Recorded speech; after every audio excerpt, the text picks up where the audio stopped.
guys, so it's Wednesday right now. It's the day before Thanksgiving, obviously.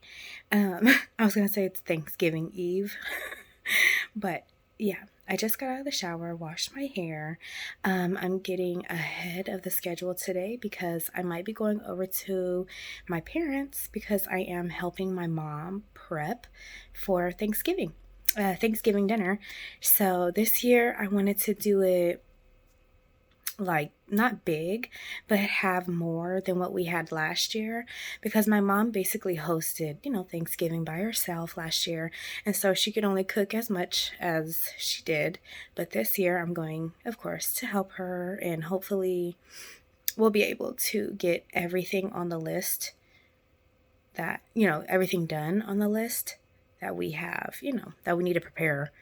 So I'm pretty excited. I'm going to see my grandpa. I love my grandpa. Yeah, so I'm excited for tomorrow. You guys will see everything. Hopefully this video will be a little longer than last year as well, because I did only do like a 2-minute clip. So we will see. All right, you guys. So I'm starting to make, they called them Ritz cracker cookies, chocolate covered cookies. So I'm starting with the sandwich process. Obviously a Ritz cracker, peanut butter, and then another one. That's how it's looking so far. How it starts. All right, and as you can see, I added the peanut butter and then a cracker right on top, just like that. Oh, just like that. And now these ones are done. All right, you guys, so here is the milk chocolate right here. Yes, I'm using a knife because I was already using this. But yeah, this is the melted chocolate. So the next thing that we're going to do is take one of these Ritz cookies, if you will, and we're going to dip it into this chocolate. I don't know exactly how I want to do them. I'm trying to figure out how would they work, Kind of want to do it halfway. I don't know. Ooh, look at that. That looks delicious though. Okay. I'm going to do it like that for this one.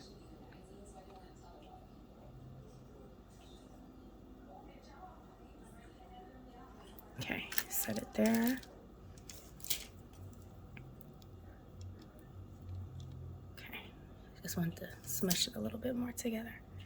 Okay, so I'm gonna do a few more of these and then I'll come back. And then I have those little cute little Hershey's that I showed you guys, and I was just gonna put a few, on the little cookie, just so it can have a little decorative something going on there.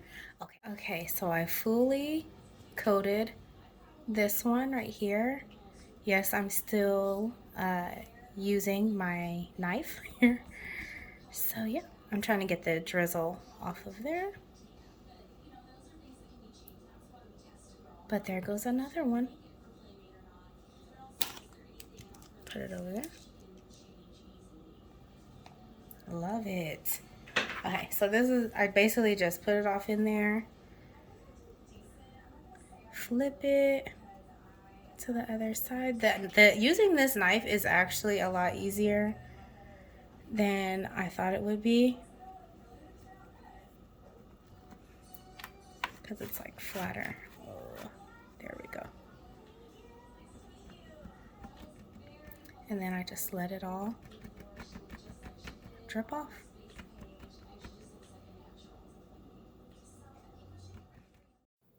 So I decided to do another example of the Ritz chocolate covered cookie. Here I'm just letting the chocolate run off.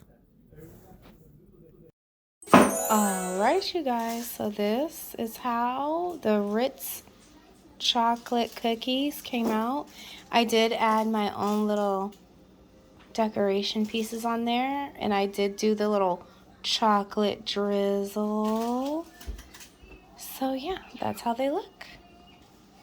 You guys, so this is also the setup for making lumpias.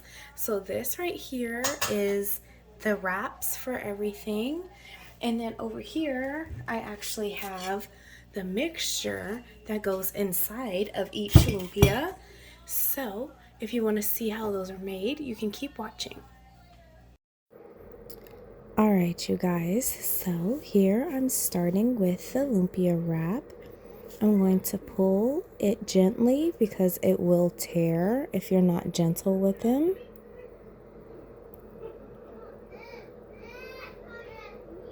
And of course, lay it flat.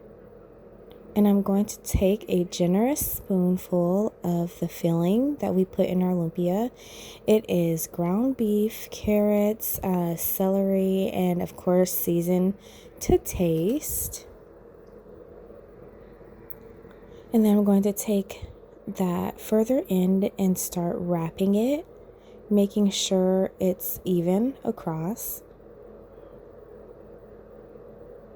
And then take one side and fold it in.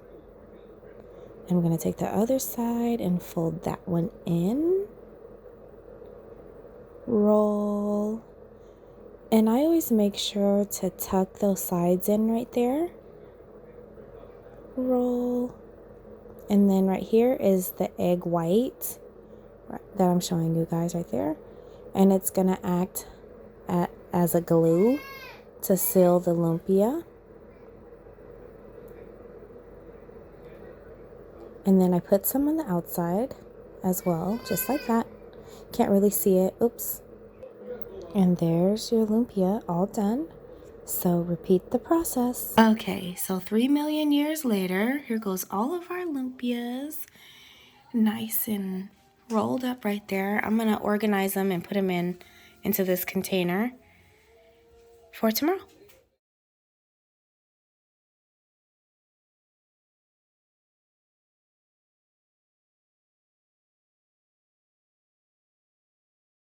Okay, so I'm also preparing some roasted carrots.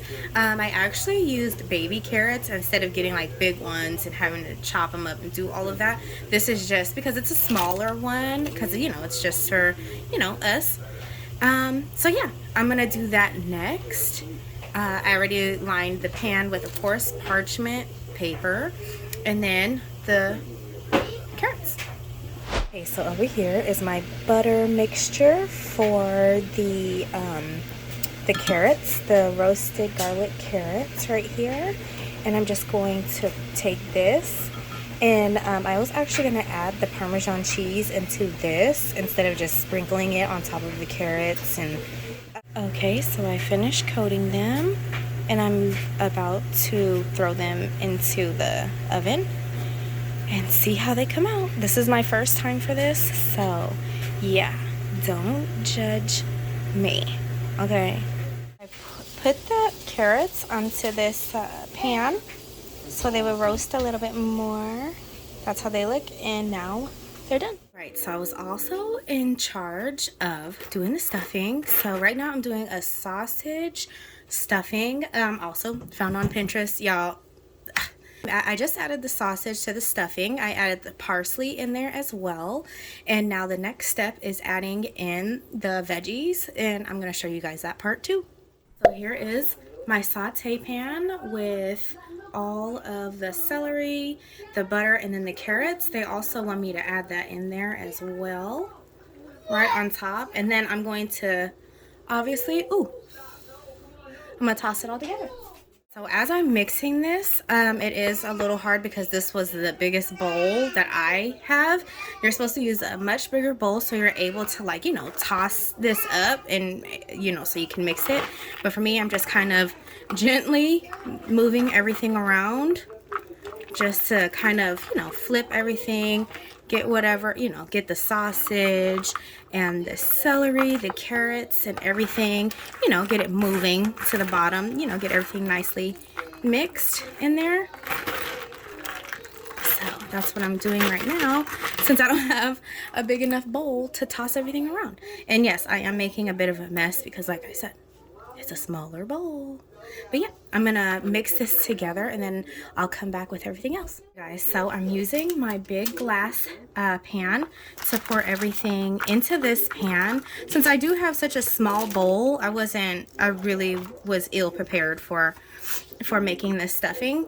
But since I do have all of this and I can't properly stir it, I'm going to put it in this pan, and then with the chicken broth that I have right here, they said about 2 to 2.5 cups of chicken broth. I'm going to lightly drizzle, lightly, you see? Oh, can you see that light drizzle? They said lightly drizzle it across, like don't soak your bread. Just make sure you get enough on there so each piece looks nicely moistened. For me, I feel like this should be, I don't even think 2 cups is necessary, just because I also did have that, you know, the saute butter mixture. But I will do it like this, and then I'm going to mix it while it is in this little pan, and then pop it into the oven since it'll already be in the pan. So there you go. There goes a little tip or trick if you want, instead of having to use so many dishes, you know. Okay, so I added all, well, not a lot. It was literally probably half a cup of that chicken broth, just because I didn't necessarily need as much as they were you know, intending. So yeah, this is what it's looking like. Uh-oh, I'm still losing some pieces over here because, like I said, this is very full. All right, so that's how this is looking right now. Don't worry, it is very moist. I had bigger pieces of bread, but now I'm about to pop it into the oven for a little bit, and then you guys will see the finished product.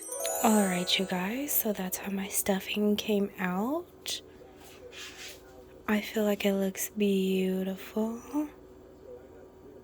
And as if I wasn't already doing enough, I'm going to do this corn. It's like a cream corn, cheesy, I don't know, I forgot what it's called.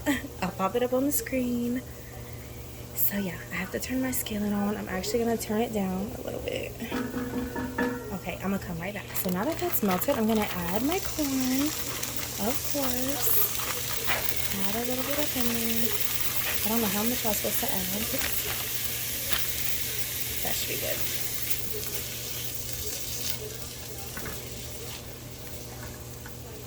Just coat the corn with that butter. Okay. I'm going to show you guys that it does involve, you know, you have to add cream cheese to it. So I'm going to go ahead and open that right now. Okay, so I just let this continue cooking until it was cooked through.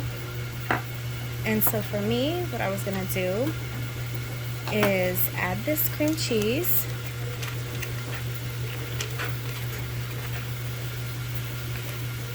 Just like that. See as it melts down. And then I'm gonna add my own seasonings to this corn because, yeah, I have my own taste. And I always use this black pepper butcher's grind because it gives you, you know, the big flakes. So if you guys ever see that on any of my videos, that's why. It's because I'm using the thicker black pepper. And then, of course, some salt. I'm using, this is the one I have, is the pink Himalayan. Alright. Should be enough. I had to turn this skillet up because it was super hot. So, this is how I always do stuff.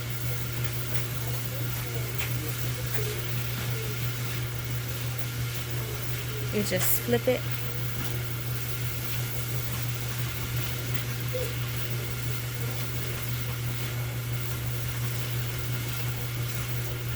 Super hot now. Turn your eye down if you see that it's burning. If anything starts burning, turn it down. Okay. I was supposed to chunk this up, my bad.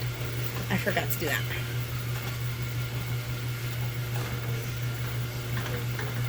Okay. So I'm gonna let this sit for a second and then I'll come back. So as you guys can see, the cream cheese has melted down.